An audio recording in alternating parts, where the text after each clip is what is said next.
प्यारे बच्चों, आज हम पढ़ेंगे क्लास 10 की वर्कशीट 59, 59 और ये 28 नवंबर 2020 की वर्कशीट है और विषय सामाजिक विज्ञान में अर्थशास्त्र। इसका हम चैप्टर पढ़ेंगे विकास और इसके हम क्या करेंगे, पुनरावृत्ति करेंगे, रिवीजन करेंगे, क्योंकि आपका अब सिलेबस कंप्लीट हो चुका है। तो अब क्या करना है, हमें रिवीजन करना है, पुनरावृत्ति करनी है। यहाँ पे बच्चों आप अपना नाम लिखोगे, यहाँ पे अपने क्लास टीचर का नाम लिखोगे।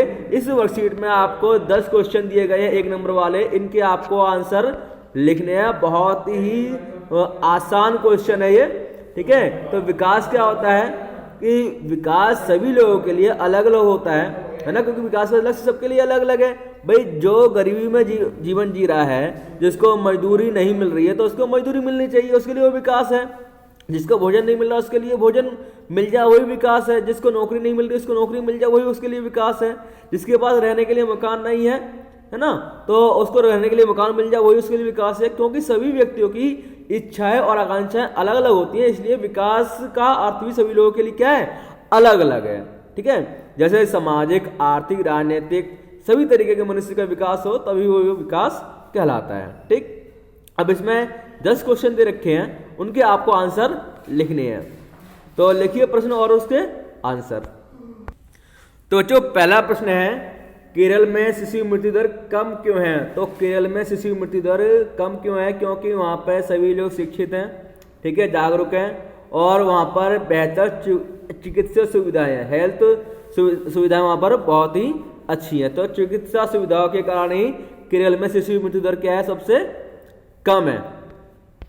क्या दूसरा प्रश्न है, क्या औसत आय के आधार पर विकास की गणना करना सही है, कोई एक कारण बताइए। नहीं, बिल्कुल नहीं, क्योंकि औसत आय क्या है, सबकी निकालेंगे हम। जबकि क्या नाम है, एक व्यक्ति दिन में 5,000 रुपये कमाता है, 5,000 करोड़ भी कमाता है, और एक व्यक्ति दिन में क्या नाम है 5 रुपये भी नहीं कमाता। तो औसत के आधार पर, औसत आय के आधार पर जो विकास की गणना करना क्या है, वो सही नहीं है। आंसर क्या हो जाएगा इसका, औसत आय के आधार पर विकास की गणना करना सही नहीं है, क्योंकि औसत आय से हर व्यक्ति की आय का अनुमान नहीं लग पाता और इसमें केवल आय पर ही जोर दिया जाता है, ठीक है। तीसरा प्रश्न है, बताइए नीचे दिया गया कथन सही है या गलत। तो कोयला एक गैर नवीकरणीय संसाधन का उदाहरण बिल्कुल सही है। कोयला क्या है, एक गैर नवीकरणीय संसाधन है। इसका इस्तेमाल एक बार कर लिया जाए तो दोबारा इस्तेमाल नहीं होता, और दूसरा इसको बनाने में भी काफी समय लग जाता है, लाखों वर्ष लग जाते हैं इसको दोबारा से निर्मित करने में। तो ये क्या है, ये गैर नवीकरणीय संसाधन है। 2 प्रकार के संसाधन होते हैं, ठीक है, नवीकरणीय और गैर नवीकरणीय, ठीक है। तो जिनको हम दोबारा रिसाइकल कर लेते हैं, यूज कर लेते हैं, उनको नवीकरण संसाधन बोलते हैं समाप्ति के आधार पर, ठीक है। समाप्ति के आधार पर 2 प्रकार के संसाधन होते हैं, गैर नवीकरणीय और नवीकरणीय संसाधन। तो कोयला क्या है, एक गैर नवीकरणीय संसाधन है। चौथा प्रश्न है, भूमिहीन ग्रामीण मजदूरों के लिए निम्नलिखित में से कौन सा एक विकास का लक्ष्य होने की संभावना है। तो भाई जिनके पास भूमिहीन ग्रामीण मजदूर हैं, ठीक है, तो उनके लिए तो जो विकास होगा क्या होगा, विकास का लक्ष्य यही होगा कि उनकी मजदूरी में क्योंकि कर दी जाए, बढ़ोतरी कर दी जाए। तो डी वाला ऑप्शन आपका सही है। 5वां प्रश्न है, खाली स्थान की पूर्ति कीजिए। भारत के डैश राज्य में साक्षरता दर सबसे कम है। भारत के किस राज्य में साक्षरता दर सबसे कम है, तो बिहार में है। तो 2011 की जनगणना के अनुसार जो है, वो जो पूरे भारत की जो साक्षरता दर है वो आपका 65.46, ठीक है।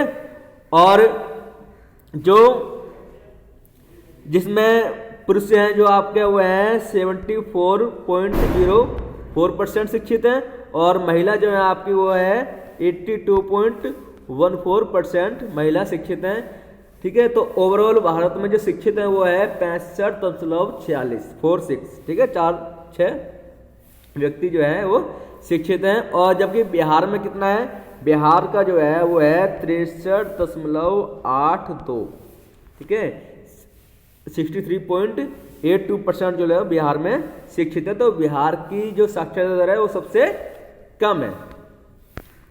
छठा प्रश्न है, रेखांकित वाक्यांश को सही करने के बाद वाक्य को फिर से लिखिए।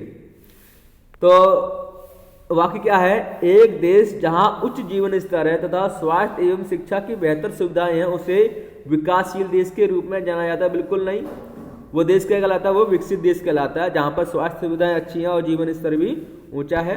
ठीक है, तो इसको सही करके लिखना है, एक देश जहां उच्च जीवन स्तर है तथा स्वास्थ्य एवं शिक्षा की बेहतर सुविधाएं हैं उसे विकसित देश के रूप में जाना जाता है। ठीक, 7वां प्रश्न है, नीचे कथन ए कारण और आर दिए गए हैं, इन दोनों कथनों को पढ़कर नीचे दिए गए विकल्पों में से सही उत्तर चुनकर लिखना है। तो कथन है ए, प्रत्येक व्यक्ति के लिए विकास के लक्ष्य अलग अलग होते हैं। बिल्कुल सही, मैंने वर्कशीट के स्टार्टिंग में बताया था कि सभी व्यक्तियों के लिए लक्ष्य क्या होगा विकास का, वो अलग अलग होता है क्योंकि उनकी सबकी आवश्यकताएं और इच्छा क्या होती हैं, अलग अलग होती हैं। कारण क्या है, आर, प्रत्येक व्यक्ति की आवश्यकता अलग अलग। बिल्कुल सही, तो कथन ए आपका सही है, जो आंसर आपका ऑप्शन ए सही है आपका। ठीक है, कथन ए और कारण आर दोनों सही है तथा कारण कथन की सही व्याख्या करता है।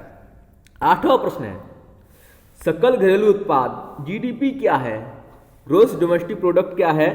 तो इसको समझ लेते हैं, किसी देश में एक वर्ष के दौरान अर्थव्यवस्था के तीनों सेक्टरों प्राथमिक, द्वितीयक और तृतीयक, है ना, अर्थव्यवस्था के 3 सेक्टर होते हैं, प्राथमिक, द्वितीयक और तृतीयक, द्वारा उत्पादित वस्तुओं और सेवाओं के मूल्य के योग को सकल घरेलू उत्पाद कहा जाता है। ठीक है, जैसे भारत है, भारत के अंदर एक साल के अंदर जो भी, का नाम है, 1 ईयर के अंदर जो भी वस्तुओं का निर्माण होगा, ठीक है, और सेवाओं का जो सेवाएं प्रदान की जाएंगी, जो उसका जो मूल्य आएगा, ठीक है, वैल्यू आएगी, उसका जो योग होगा उसको क्या बोला जाता है, सकल घरेलू उत्पाद कहा जाता है। ठीक है, 9वां प्रश्न है, सार्वजनिक वितरण प्रणाली पीडीएस के तहत राशन की दुकानें लोगों की मदद कैसे करती हैं। तो सार्वजनिक वितरण प्रणाली के बारे में आप 9th क्लास में पढ़ चुके हो।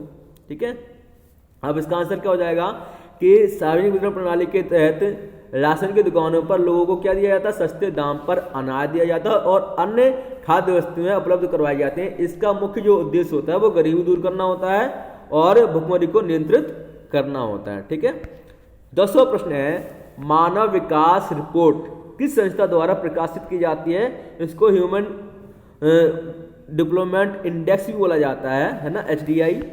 ठीक है, और ये जो प्रकाशित की जाती है, ये रिपोर्ट प्रकाशित की जाती है UNDP द्वारा, UNDP द्वारा मानव विकास रिपोर्ट प्रकाशित की जाती है संयुक्त राष्ट्र विकास कार्यक्रम के द्वारा, यूनाइटेड नेशंस डेवलपमेंट प्रोग्राम के द्वारा।